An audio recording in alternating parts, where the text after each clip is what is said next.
The word flop gets thrown around very casually in K-pop, and Babymonster is the latest group caught in that cycle. But when you actually step back and look at the numbers, the timeline, and the expectations placed on them, the narrative starts to fall apart. Babymonster debuted in 2024 as YG's first girl group in almost 8 years. Because of Blackpink's unprecedented global success, expectations were already unrealistically high before they even stepped on stage. People expected them to debut at the top of every chart, as if growth, time, and consistency no longer matter. The idea that a rookie group must instantly dominate or else be labeled a failure is honestly one of the most toxic standards in K-pop right now. Their debut album sold over 400,000 copies in its first week, making it the best-selling debut album by a girl group. Sheesh spent weeks on Spotify Global, and yet somehow, that still wasn't enough. Why? Because they only received one music show win and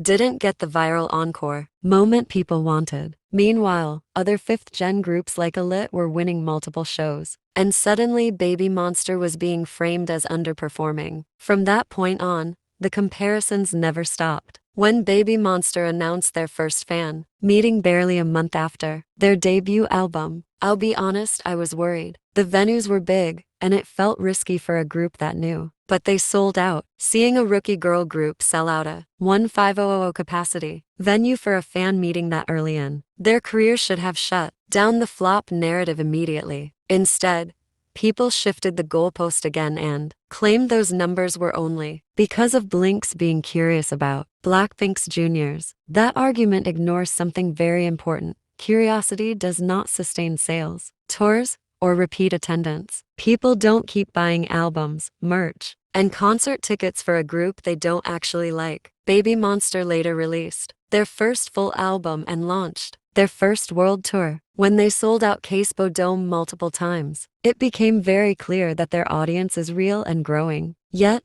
despite all this, some people continued insisting that they were flopping simply because they weren't charting strongly in Korea. But let's be serious for a moment. Groups that are actually flopping do not sell out arenas, do not tour successfully, and do not become million sellers. Babymonster became the first fifth-gen girl group to reach that milestone. Yes, they are a K-pop group, and yes, domestic success matters. But Babymonster is not being marketed solely to the Korean audience. Their strategy has always leaned global. They are selling albums internationally, selling out venues across different countries, and pulling massive streaming numbers. At this point, calling them a flop says more about how narrowly people define success than about the group itself. In my opinion, their weaker Korean charting has far more to do with YG's promotion strategy than with public rejection. Their songs go viral in Korea from time to time, and YG consistently fails to capitalize on that momentum. Instead,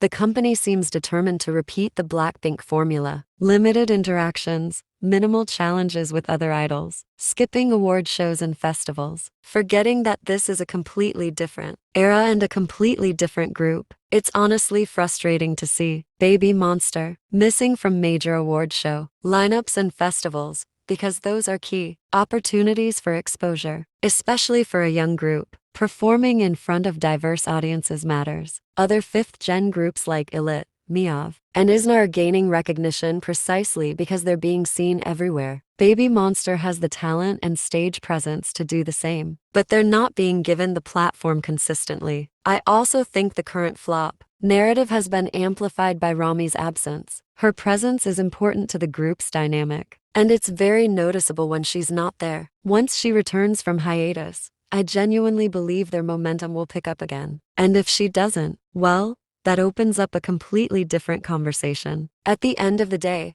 Babymonster is not flopping. They're doing exceptionally well for a group that isn't even 2 years old. They have around 1.8 billion streams on Spotify, strong physical sales, sold-out shows, and a growing global fan base. The real issue isn't the group, it's the promotion. YG needs to step up, adapt to the current K-pop landscape, and stop treating Babymonster like a Blackpink carbon copy. They are their own group, in a new generation, with different demands and opportunities. If that happens, this entire flop conversation will age very badly.